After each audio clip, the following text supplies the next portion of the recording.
Assalamualaikum warahmatullahi wabarakatuh. Perkenalkan, nama saya Zulaidar Fikridawa, NIM 2019-53096. Di sini saya akan mempresentasikan tentang makalah data mining dengan tema pengambilan mata kuliah dengan konsep FP Growth.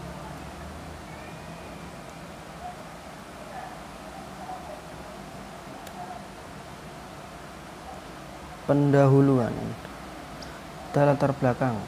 Algoritma efek growth adalah salah satu alternatif algoritma yang dapat digunakan untuk menentukan himpunan data yang paling sering muncul atau frequent items dalam sekumpulan data. Algoritma FP growth generate candidate tidak dilakukan karena FP growth menggunakan konsep pembangunan tree dalam pencarian frequent item set. Rumusan masalah. Bagaimana persiapan processing data dan mengimplementasikan algoritma FP growth ke dalam proses association rule dalam penentuan bidang minat. Batasan masalah. Data yang digunakan sebagai sumber merupakan data yang diambil di Universitas Muria Kudus, jurusan Sistem Informasi tahun 2019. Mata kuliah dasar umum tidak diikutsertakan dalam proses uji coba, hanya mata kuliah wajib jurusan saja.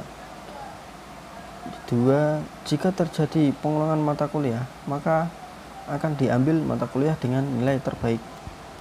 Yang selanjutnya ada tujuan.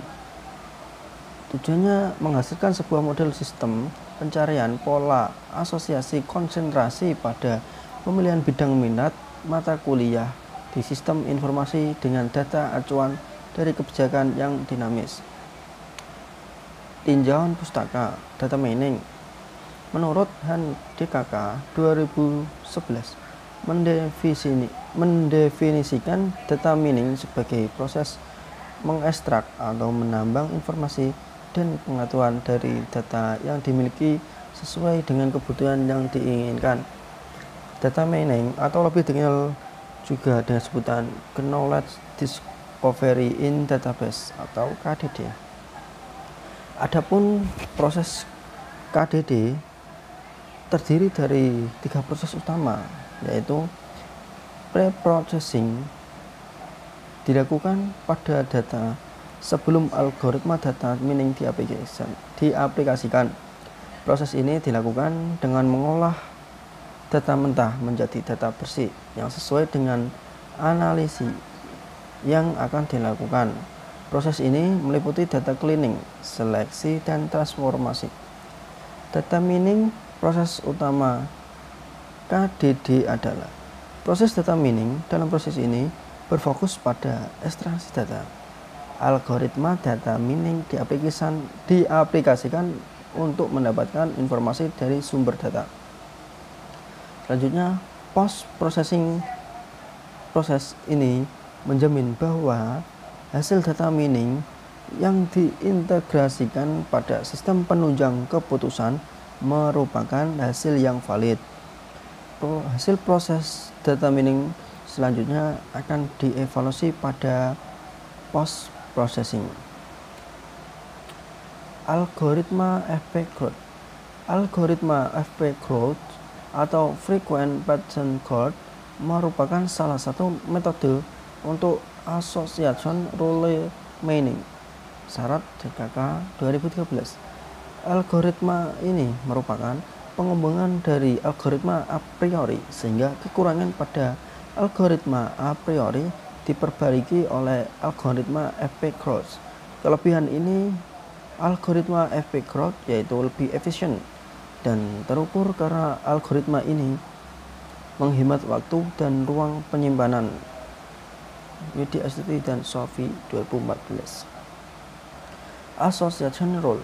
Trianto DKK 2014 menyebutkan bahwa association rule mining ada salah satu metode data mining untuk menemukan aturan asosiatif antara suatu item Contohnya dari aturan asosiatif, yaitu berdasarkan hasil analisa didapatkan seberapa besar kemungkinan seorang customer membeli roti bersamaan dengan susu. Pembahasan dalam sistem pendukung keputusan untuk menentukan kecenderungan mahasiswa mengambil mata kuliah pilihan, di mana algoritma efek growth ini sebagai proses utama yang terbentuk dari association rule, dimulai dengan membuat kandidat yang disebut dengan item set dan pembentuk FP3, kemudian menentukan conditional pattern base, conditional FP3, dan frequent item set. Lift ratio adalah parameter penting selain support dan confidence dalam association rule. Lift ratio mengukur seberapa penting rule yang telah terbentuk berdasarkan nilai support dan confidence. Penutup kesimpulan, hasil pemilihan mata kuliah yang paling banyak peminatan yang akan dipilih oleh mahasiswa bisa diketahui dengan menggunakan metode algoritma FP Growth. Mata kuliah yang memenuhi minimum support dan minimum confidence serta banyak pilihan adalah sistem pendukung keputusan, teknologi IoT, desain grafis, sistem informasi pendidikan, game edukasi, pemrograman CMS, data mining. Dengan penerapan metode dengan algoritma FP Growth ini ke dalam aplikasi untuk analisis pola pemilihan mata kuliah sangat bermanfaat bagi program studi pendidikan informatika, karena dengan aplikasi ini kita dapat mengetahui bahwa mata kuliah mana yang banyak akan diambil atau diminati mahasiswa. Saran untuk penelitian selanjutnya dalam memberikan rekomendasi adalah dapat digunakan data yang lebih banyak agar rule yang diperoleh menghasilkan rekomendasi yang lebih baik, dan menggunakan data judul. Tugas akhir agar dapat mengetahui laboratorium yang dipilih mahasiswa, sehingga untuk menentukan laboratorium tidak melalui banyaknya mata kuliah pilihan yang dipilih. Sekian dan terima kasih. Assalamualaikum warahmatullahi wabarakatuh.